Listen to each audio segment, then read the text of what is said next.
സുചേട്ടൻ ദേഷ്യം എങ്ങനെ പ്രകടിപ്പിച്ചിരുന്നത്? ദേഷ്യം ദേഷ്യം വരും, എപ്പോഴും ഒന്നും വരാത്ത ഒരു സ്വഭാവമാണ്. വന്നു കഴിഞ്ഞാൽ നല്ല ദേഷ്യപ്പെടുമായിരുന്നു. എന്തെങ്കിലും പാറ്റേൺ പറഞ്ഞനുസരിക്കാത്തത് കൊണ്ടൊക്കെ ആയിരിക്കും, വേറെ ഒന്നുമല്ല. ഫുഡ് കഴിക്കുന്ന കാര്യങ്ങൾക്കൊക്കെയാണ് വഴക്ക് പിടിക്കാറുള്ളത് ഞങ്ങൾ സാധാരണ. അതല്ലാതെ വേറെ ദേഷ്യമൊന്നും വിട്ടു. ഞാൻ അങ്ങനെ അധികം ഫുഡ് കഴിക്കത്തില്ല, അപ്പം അതിൻ്റെ ദേഷ്യമൊക്കെ പുള്ളി കാണിക്കുമായിരുന്നു. ആഹാരം കഴിക്കാൻ നിനക്ക് വല്ല അസുഖം വരുമോ, അങ്ങനെ ഇങ്ങനെ വാക്കോട്ടെ, അങ്ങനെ ഇങ്ങനെ ദേഷ്യപ്പെടുമായിരുന്നു നന്നായിട്ട്. രേണുവിന് ശരിക്കും വളരെ പ്രായം കുറവായിരുന്നു വിവാഹം കഴിക്കുമ്പോൾ. ഞാനും സുധിച്ചേട്ടൻ പ്രായം കുറവൊന്നുമില്ല. സുധിച്ചേട്ടൻ ഞാനൊരു 15 വയസ്സിന് ഡിഫറൻറ്റ് ഉണ്ട്. 15 വയസ്സ്. അപ്പൊ സാധാരണ 15 വയസ്സ് ഡിഫറൻസ് ഉള്ള ആളുകൾക്ക് തമ്മിലൊരു ഇഷ്ടങ്ങൾ തമ്മിലോ അല്ലെങ്കിൽ അവരുടെ എന്താ പറയുക ആഗ്രഹങ്ങൾ തമ്മിലൊക്കെ ഒരു ഗ്യാപ്പ് ഉണ്ടാവുമല്ലോ. പ്രത്യേകിച്ച് ഒരു 10 വർഷമൊക്കെ ഗ്യാപ്പ് എന്ന് പറയുമ്പോൾ നമ്മളിപ്പോ നമ്മുടെ ഒരു ട്രെൻഡ് എല്ലാ കാര്യങ്ങളിലും ഒരു മാറ്റം. ഞാൻ ജനിച്ച വർഷമാണ് സുധിച്ചേട്ടൻ SSLC എഴുതുന്നത്. ആ ചേട്ടൻ പറയുമ്പോഴും പറയുമായിരുന്നു, SSLC എഴുതി നിൽക്കുന്ന സമയത്താണ് ഞാൻ ജനിച്ചത്. നിങ്ങളുടെ അങ്ങനെ ഒരു ഗ്യാപ്പ് ഉണ്ടായിരുന്നോ? ഒന്നുമില്ല, കാരണം സുധിച്ചേട്ടൻ കുഞ്ഞു പിള്ളേരെ പോലാണ്. സുധിച്ചേട്ടൻ എന്നെക്കാളും ചെറിയ പോലെയാണ് ബിഹേവ് ചെയ്തത്. കൊച്ചുങ്ങളുമായിട്ടാണ് കളിയും ചിരിയും. വീട്ടിലുള്ള സമയത്ത് എപ്പോഴും അടുക്കളയിൽ ഓരോ പുതിയ പാചക പരീക്ഷണങ്ങളെ, അതുപോലെ പിള്ളേരുമായിട്ട് കളി ചിരി അങ്ങനെയൊക്കെയാണ്. ഷൂട്ടില്ലാത്തപ്പോഴത്തേന് വീട്ടിൽ തന്നെയാണ്, വേറെ എങ്ങും പോകത്തില്ല. കടയിൽ പോകും, സാധനങ്ങൾ മേടിച്ച് തിരിച്ചു വരും, അങ്ങനെയൊക്കെ ഉള്ളൊരു ടൈപ്പാണ്. ഈ സ്റ്റാർ മാജിക് ജീവിതത്തിലേക്ക് കൊണ്ടുവന്നത് വലിയ മാറ്റങ്ങളായിരുന്നു. അതെ, ഞാൻ വന്നു കഴിഞ്ഞിട്ടാണ് സ്റ്റാർ മാജിക്, അതായത് ടമാർ പടാർ വരുന്നത്. ഞാൻ സുചേട്ടന്റെ ജീവിതത്തിൽ വന്നു കഴിഞ്ഞിട്ടാണ്, ആ വർഷമാണ് ടമാർ പടാർ ആദ്യത്തെ. സുചേട്ടനാണ് ആദ്യമായിട്ട് ആ വേദിയിൽ കാല് കുത്തുന്നത്. ഏതാണ് ഒരു ജാക്ക് സ്പാരോ ആയിട്ട്. അത് ആദ്യത്തെ 1ാമത്തെ എപ്പിസോഡ് നോക്കിയാൽ അറിയാൻ പറ്റും. സുചേട്ടനാണ് ആദ്യം വേദിയിൽ കാല് കുത്തുന്നത് ഒരു ക്യാരക്ടർ വേഷമായിട്ട്. ടമാർ പടാർ കഴിഞ്ഞ് സ്റ്റാർ മാജിക് കഴിഞ്ഞ് പകുതിയായപ്പോഴല്ലേ ചേട്ടൻ ഈ സ്റ്റാർ മാജിക്കിലേക്ക് വന്നിട്ട് കിട്ടിയിട്ടുള്ള ഒരു ഫാമിലി ഉണ്ടല്ലോ. ലക്ഷ്മി നക്ഷത്ര, ബിനു അടിമാലി, അങ്ങനെ ഒരുപാട് പേരുണ്ടല്ലോ. അപ്പൊ ഈ സ്റ്റാർ മാജിക് ഫാമിലിയുടെ ഇപ്പോഴും അവർ വേറെ ചാനലുമായിട്ട് അസോസിയേറ്റ് ഒക്കെ വർക്ക് ചെയ്യുന്നുണ്ട്. ഇവരുടെ എപ്പിസോഡ്സ് ഒക്കെ ഇപ്പൊ കാണുക പണ്ടത്തെ പോലെ എളുപ്പമാണോ യൂട്യൂബില്? ഞാൻ കാണുമെന്നാണ് ഉദ്ദേശിച്ചത്. ഞാൻ സുധിച്ചേട്ടൻ മരിച്ചതിന് ശേഷം ഞാൻ അധികം അത് കാണാറില്ല. പക്ഷെ കാരണം നമ്മുടെ എൻ്റെ പേഴ്സണൽ കാര്യം കേട്ടോ, വിഷമമാണ്. സങ്കടം ഉള്ളതുകൊണ്ടാണ് കാണാത്തത്. ഞാനങ്ങനെ കാണാറില്ല, അത് വിഷമമാണ്. ഞാൻ ഇപ്പോൾ പോലും യൂട്യൂബിനകത്ത് സുധിച്ചേട്ടൻ്റെ ഒരു വീഡിയോ കണ്ടാൽ ഞാൻ സ്ക്രോൾ ചെയ്ത് വിടത്തേ ഉള്ളൂ. കാരണം അത് പറയുമ്പോഴാണ് ഞാൻ നേരത്തെ ഓർക്കുമായിരുന്നു, സുധിച്ചേട്ടനോട് തന്നെ ഞാൻ സംസാരിക്കാറ്, ചേട്ടാ ഈ മരിച്ചു പോയ സിനിമാക്കാരുടെയൊക്കെ ആൾക്കാർക്ക് എന്ത് ഭാഗ്യം, അവർക്ക് ഇരുന്ന് TV-യിൽ കാണാമല്ലോ, അവരെ കാണാം, ഭർത്താവിനെ കാണാം. ഇപ്പം മണിച്ചേട്ടനെ സംബന്ധിച്ച് മണിച്ചേട്ടൻ പോയപ്പം വൈഫിനെ കാണാമല്ലോ എന്നൊക്കെ ഞാൻ അന്ന് പറയുമായിരുന്നു. പക്ഷേ നമ്മുടെ ലൈഫിൽ ആ അനുഭവം വന്നപ്പോൾ മനസ്സിലായി, പറ്റത്തില്ല, താങ്ങാൻ പറ്റത്തില്ല. കാരണം ജീവനോടുള്ളപ്പോൾ നമുക്ക് സ്റ്റാർ മാജിക് സുധിച്ചേട്ടൻ ഇപ്പം ഷൂട്ട് കഴിഞ്ഞ് അല്ലെങ്കിൽ എവിടെയെങ്കിലും പോയിട്ട് ഇപ്പം പുള്ളി വരുമെന്നുള്ള ചിന്തയുണ്ട്. പക്ഷെ ഇപ്പം നമ്മൾ നമുക്ക് ഒരിക്കലും ഇനി തിരിച്ചു വരത്തില്ല എന്നുള്ളൊരു യാഥാർത്ഥ്യം ഉണ്ടല്ലോ. സ്വപ്നത്തിൽ വരും, അല്ലെങ്കിൽ ഉള്ളിൽ വരുമെന്നല്ലാതെ ഉള്ളിൽ നമ്മളോട് സംസാരിക്കാൻ തോന്നുന്നുണ്ട്, അതുപോലെ നിൽക്കുന്ന പോലെ തോന്നുന്നുണ്ട്, ഇവിടെ അടുത്ത് നിൽക്കുന്നു, അതൊക്കെ നമ്മുടെ മനസ്സിന്റെ ചിന്തകളാണ്. ഞാൻ കുറച്ച് മുന്നേ പറഞ്ഞല്ലോ, മറ്റുള്ളവർക്കായിരിക്കും മരിച്ചത്, എനിക്ക് മരിച്ചില്ലെന്ന് ഞാൻ പറഞ്ഞില്ലേ, അതെന്റെ ഉള്ളിന്റെ ഉള്ളിലാ പറഞ്ഞു പഠിപ്പിച്ചിരിക്കുന്നതാണ്, അത്രേ ഉള്ളൂ. അപ്പം അതല്ലാതെ യാഥാർത്ഥ്യം എന്താണ്, യാഥാർത്ഥ്യത്തിലോട്ട് തിരിച്ചു വരുമ്പോഴത്തേന് ഇതാണ്ട് TV-യിൽ കണ്ടു, പക്ഷെ ഇനി വരത്തില്ല. അപ്പം നമുക്ക് അത് ഉൾക്കൊള്ളാൻ പറ്റത്തില്ല.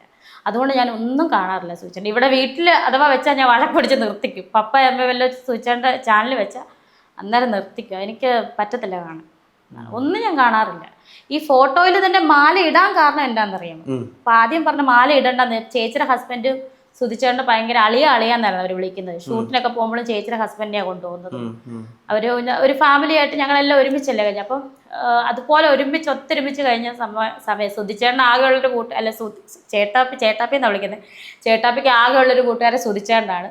രണ്ടുപേരും അളിയാന്ന് വിളിച്ചോണ്ടിരുന്നത്, മക്കളും അളിയാന്നാണ് വിളിക്കുന്നത് ചേട്ടാപ്പിനെ. അപ്പൊ അങ്ങനെ ആയപ്പോൾ ചേട്ടാപ്പി എന്നോട് രേണു മാല ഇടണമെന്ന് പറഞ്ഞപ്പോൾ ഞാനാണ് പറഞ്ഞത് ചേട്ടാപ്പി മാല ഇടണം. കാരണം മാല ഇട്ടില്ലെങ്കിൽ എൻ്റെ വിചാരം ഇപ്പൊ ഈ TV-യുടെ കാര്യം പറഞ്ഞ പോലെ എന്തെങ്കിലും വരും എന്നുള്ള ആ ഒരു അത് പറ്റത്തില്ല അംഗീകരിക്കാൻ. അതുകൊണ്ട് മാല ഇട്ടതാ. അതുകൊണ്ടാണ് ഞാനും കിച്ചുവിനോട് പറഞ്ഞത്, കിച്ചു ഞാനും കൂടെയാണ്, ഞങ്ങളെല്ലാവരും പോയാണ് മാല മേടിച്ചതും ചേട്ടനിട്ടതും. അങ്ങനെ കാരണം എന്തിനാ വെറുതെ നമ്മൾ വിഷമിക്കും. എന്നാലും ഉള്ളിൽ ജീവനോടുണ്ട്, ഉള്ളിലുണ്ട്, എൻ്റെ ഉള്ളിലുണ്ട്. അത് യാഥാർത്ഥ്യം തിരിച്ചറിയണമല്ലോ. അങ്ങനെയൊക്കെ ഉള്ളൊരു മൈൻഡ് സെറ്റാണ് എൻ്റേത്. ഏകദേശം ആർക്കും പിടികിട്ടത്തില്ല. ഈ ഒരുങ്ങി നടക്കുക എന്ന് പറയുന്നത് ഈ ഭർത്താവില്ലാതെ പോകുന്ന ഒരാൾ ഒരുങ്ങി നടക്കുക എന്ന് പറയുന്നത് കുറച്ച് ടാബു ആയിട്ടുള്ള കാര്യമായിട്ടാണ് ആളുകൾ ഈ മനസ്സിലാക്കുന്നത്. ഒരുങ്ങാന്ന് പറഞ്ഞാൽ നമ്മൾ ഒരു പിച്ചക്കാരിയായിട്ട് പോകണം എവിടെയും പോകുമ്പോൾ. മറ്റുള്ളവർ ഓടിക്കത്തില്ലേ കുളിക്കാതെ നനയ്ക്കാൻ നടന്ന, പറപ്പിക്കത്തില്ല നമ്മളെ. അതെ അതെ അതെ. അല്ലെ പിന്നെ വല്ല മാനസിക അസുഖമാകണം. എനിക്ക് എൻ്റെ കാര്യമായിട്ട് ഞാൻ പറഞ്ഞു, എനിക്ക് വല്ല മാനസികമായിട്ട് ഞാനിങ്ങനെ കുളിക്കാതെ നനയ്ക്കാതെ ഒരുങ്ങാതെ ഒക്കെ നടക്കണം, അതെനിക്ക് പറ്റും.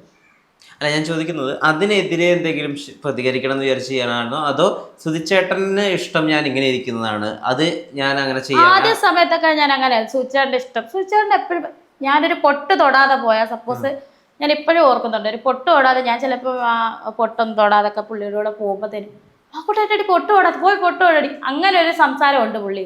അത് കിച്ചുവിന് പറയാം, ഞങ്ങളുടെ വീട്ടുകാർക്കും അറിയാം. ചേട്ടനെ ഉറക്കെ പറഞ്ഞത് അവളോട് പറ പൊട്ടിടുക, അവൾ എന്തുവാ പൊട്ടൊന്നും തൊടാതെ അഴുക്കായിട്ട് വരുന്നത്. അപ്പൊ ആദ്യത്തെ ഒക്കെ സമയത്ത്. പക്ഷെ ഇപ്പൊ ഇല്ലേ, ഇപ്പൊ ഈ നെഗറ്റീവ് കമന്റ് കിട്ടിയോണ്ടാണ് ഞാൻ ഇങ്ങനെ ഒരുങ്ങി തന്നെ നടക്കുന്നത്. പിന്നെ അത് നമുക്ക് ഒരുങ്ങാതിരിക്കാൻ പറ്റില്ല, നമ്മളൊരു പ്രൊഫഷണൽ ആർട്ടിസ്റ്റും കൂടെ അല്ലേ, നമുക്ക് ഒരുങ്ങേണ്ട സ്ഥാനത്ത് ഒരുങ്ങിയേ പറ്റത്തുള്ളൂ. അതിനിപ്പോൾ കുളിക്കാതെ നനയ്ക്കാതൊക്കെ പോകേണ്ട കാര്യമുണ്ടോ?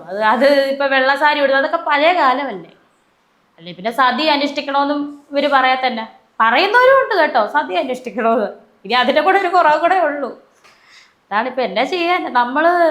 നമ്മുടെ എന്താ പറയാ, നമ്മളുടെ ലൈഫിൽ ആരുടെ ലൈഫിൽ സംഭവിക്കാന്നായത് ഇല്ലേ, പക്ഷെ ആർക്കും ഇത് സംഭവിക്കരുതേ എന്നാണ് എൻ്റെ പ്രാർത്ഥന. കാരണം ഞാൻ അനുഭവിച്ചത് സത്യമാണ്, അനുഭവിച്ച സത്യം കൊണ്ട് പറയാണ്. നമ്മൾ ഇരിക്കുമ്പോൾ നമ്മുടെ പാർട്ട്ണറെ പോകരുത്.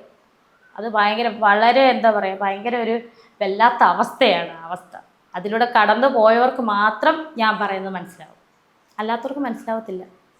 ഈ ഇനി നിനക്കൊരു ജീവിതം വേണ്ടേ, നീ ഒരു വിവാഹം കഴിക്കട്ടെ എന്നൊക്കെ ഉപദേശിക്കുന്നവരുടെ അടുത്ത് എളുപ്പം പറഞ്ഞ് മനസ്സിലാക്കാൻ പറ്റുന്നുണ്ടോ? ഇല്ല, ഞാൻ അദ്ദേഹവുമായിട്ട് എൻ്റെ ജീവിതം അവസാനം വരെ വലിയ പ്രണയത്തിലാണ് എന്ന് അങ്ങനെ പറഞ്ഞ് മനസ്സിലാക്കാൻ എളുപ്പം പറ്റുന്നുണ്ടോ? ഇതിനെപ്പറ്റി പറയുമ്പോൾ തന്നെ രണ്ട് ചിന്താഗതിക്കാരാണ്. നീ വേണേ കെട്ട്, നീ എന്തിനാ ആവശ്യമില്ലാതെ പറയുന്നത്. ചിലവർ പറയും വേണ്ട ഇങ്ങനെ തന്നെ മതി. പക്ഷെ കൂടുതലും പേര് ഇപ്പം കഴിഞ്ഞ ദിവസം ഒരു ഇൻസ്റ്റാഗ്രാമിലെ മെസ്സേജാണ് പേഴ്സണൽ PM വന്നിട്ട്, മോളെ അങ്ങനെയൊന്നും പറയല്ലേ, കെട്ടത്തിലൊന്നും പറയില്ല. ഞാനൊന്നും വേണ്ടിയില്ല, ഇങ്ങോട്ട് പറയാം, ഒരു ചേച്ചിയാണ്, മോളെ സ്നേഹിക്കുന്ന ചേച്ചിയാണ്, മോള് ചെറുപ്പമാണ്, നാളെ ഒറ്റപ്പെടും എന്നൊക്കെ പറഞ്ഞു. അപ്പോൾ ഞാനൊന്നും വേണ്ടില്ല, ഞാൻ ചിരിക്കുന്ന സ്മൈല് അത്രയേ ഉള്ളൂ. അല്ലാതെ നമുക്ക് അതിനകത്തൊന്നും പ്രതികരണം. കാരണം ഞാനത് എല്ലായിടത്തും പറയുന്നില്ല, നാളത്തെ കാര്യം ദൈവത്തിൻ്റെ കയ്യിലാണ്. പക്ഷെ ഈ നിമിഷം വരെ എനിക്ക് വേറൊരു ജീവിതം വേണമെന്ന് ഞാൻ തീരുമാനിച്ചിട്ടുമില്ല, ആഗ്രഹവും ഇല്ല ഇന്ന് വരെ. നിങ്ങൾക്ക് രണ്ടുപേർക്കും ഒരു മകൻ ജനിക്കുക അല്ലെങ്കിൽ ആ ഒരു മൊമെന്റ് ഉണ്ടായിരുന്നല്ലോ, ആ സമയത്ത് സുധിച്ചേട്ടൻ എത്രമാത്രം സന്തോഷവാനായിരുന്നു? ഭയങ്കര ഹാപ്പി ആയിരുന്നു. കാരണം 14 വർഷം കൂടി ഉണ്ടാകുന്ന കുഞ്ഞല്ലേ. അപ്പം അതിൽ സുധിച്ചേട്ടനെക്കാളും എനിക്ക് കൂടുതൽ ഹാപ്പി ആയിട്ട് കിച്ചുവിലാണ്. അവന്റെ അനിയൻ തന്നെയായിരുന്നു അവൻ അന്നും പറഞ്ഞുകൊണ്ടിരുന്നത്. ഞങ്ങൾ അവൻ അനിയൻ എന്നാ പറയുന്നത്. എനിക്ക് അനിയനെ മതി എന്നായിരുന്നു മുമ്പ്. അവൻ അന്ന് കുഞ്ഞാണ്, 6ാം ക്ലാസ്സിൽ 7ാം ക്ലാസ്സിൽ പഠിക്കുന്ന ഏജാണ്. അനിയനെ മതി എന്നായിരുന്നു പറഞ്ഞുകൊണ്ടിരുന്നത്. അവൻ അങ്ങനെയാണ് അന്നും പറയുന്നത്.